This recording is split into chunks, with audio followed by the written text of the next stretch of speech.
This is lecture 2B on the root mean square value of a function for Calculus 2. In the previous lecture we looked at the average value of a function, and that was defined to be the integral of the function over from a to b divided by b minus a. Now think of a periodic function, especially one that has both positive and negative excursions that are equal, such as a sine wave or a cosine wave or a square wave or sawtooth wave that's centered about 0. The average value of any of those functions is 0, no matter what the amplitude is. So the average value for these functions is not very helpful. You might even consider that the constant function f of x equal to 0 would have the same average value. Instead, for these functions, another average is used, and that is the root mean square.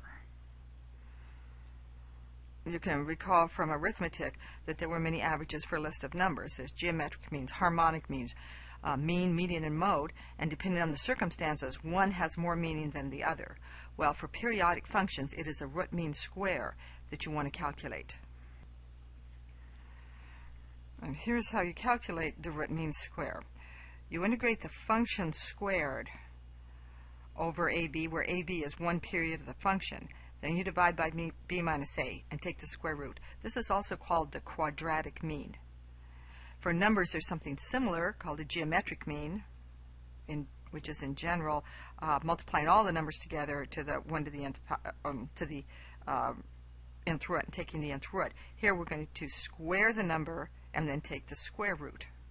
Right. This is called root mean square. The root, of course, is a square root, mean because it is an average, and square because you square the function. So the name says it all. And you do want to go over one period of a periodic function for this to really have any meaning. So I wrote down here on this slide also the average value of the function just for contrast. So see, here is the average value of the function. Do that in red. Okay, and here is the arithmetic average value of a list of numbers. So the calculation we're going to do for an example here is to take the root mean square of the sine of a sine wave. Right? This is, of course, a very famous result. So I'm going to leave the square root off for a minute and just say that the RMS value squared is equal to 1 over 2 pi, because I integrate from 0 to 2 pi since that's one period of the sine wave.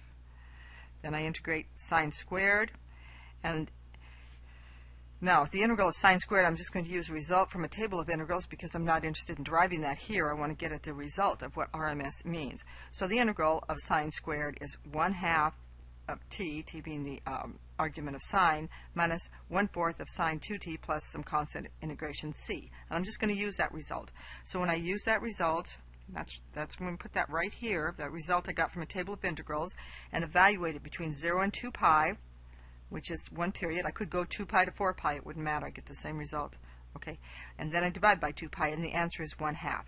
In other words, the root mean square squared, the RMS value squared is equal to 1/2, so the RMS value for a sine wave of amplitude 1 is 1 over the square root of 2. And that's a very famous result, and you might be familiar with that already from engineering. Then this result generalizes to a sine wave of any peak, so that Vp is the peak value of the sine wave of any amplitude. The RMS voltage or RMS value is the peak. Let me erase that for a minute so I can isolate what I'm talking about. So I'm talking about the amplitude of the sine wave. So the RMS value is the amplitude divided by the square root of 2. In your homework you get to derive that. And when you derive that, remember when you integrate, get the pin here, when you integrate, you've got to integrate over one period. So if omega is not 1, you're going to integrate over a different time. All right? And in case you've forgotten, what is the period? Okay. So here's omega. F is omega over 2 pi. The period is 1 over f, or 2 pi divided by omega. So this will give you the period. Say this comes out to be 6, then you would integrate from 0 to 6, because that would be one period for that particular sine wave. And remember, anything, or rather everything, that multiplies the independent variable is omega. All right? But that's how you do that problem. Be sure you integrate over one period. Actually, if you're clever, you can do it in other ways, but just integrate over one period. Figure out the period, which is t, in case you've forgotten the terminology here, and then, of course, you divide by 6, minus 0 in this case. And this is the result that you will get. Whatever the peak voltage is, it will be the peak divided by the square root of 2 is your RMS value. So let's look just a little bit more here. This is a U.S. household current, or voltage rather, has a frequency of 60 hertz. So F is 60. The RMS value is 120 volts. You hear people say it's 120 volts signal. Well, it's 120 RMS. So what is the peak? The peak would be the square root of 2 times RMS, correct? Because the RMS is the peak divided by the square root of 2. So that means you've got a peak here of 170 volts. So the actual signal is 170 times the sine of 120 pi t. Why do I write 120? I'm just going to keep reviewing that because I want you to be good at that. It's always sine of omega t. Omega is 2 pi times the frequency. In this case, F is 60. That's where I get the 120 pi. And that is omega, and that's why that is multiplying the t.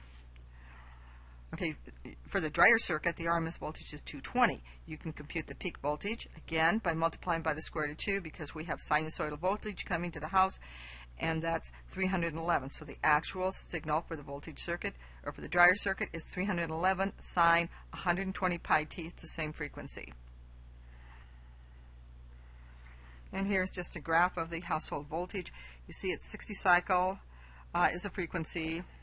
All right, so right here is one cycle. This is one period.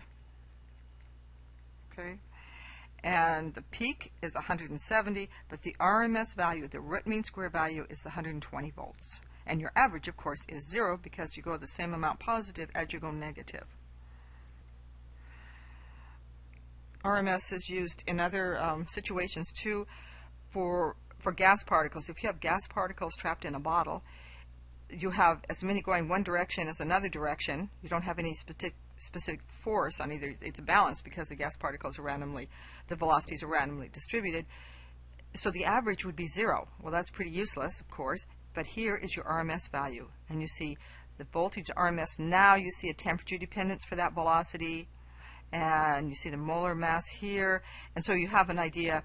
This gives you an idea of the velocities of the particles in the bottle. For some other signals, I'll draw you another one here. Let's say you have a square wave. And a square wave is, and again, periodic. And it's going, shall we say, between some amplitude A and minus A. The RMS value is A. Okay. Let me give you another one. Well, this is taking its sweet time. Okay, now I want to do a triangle. For a sawtooth wave or for a triangle wave, so this will be the peak. Call that, and so it's going from minus VP, and here's your peak again. So this is your sawtooth for your triangle wave, going like this. Now the RMS value, again, this is a homework problem, which you get to work out, is that peak value, not divided by the square root of 2, but divided by the square root of 3. And you work it out just exactly the same way as before. You have to integrate over one period of your signal squared, divided by 1 over t, take the square root, and that will give you your RMS value.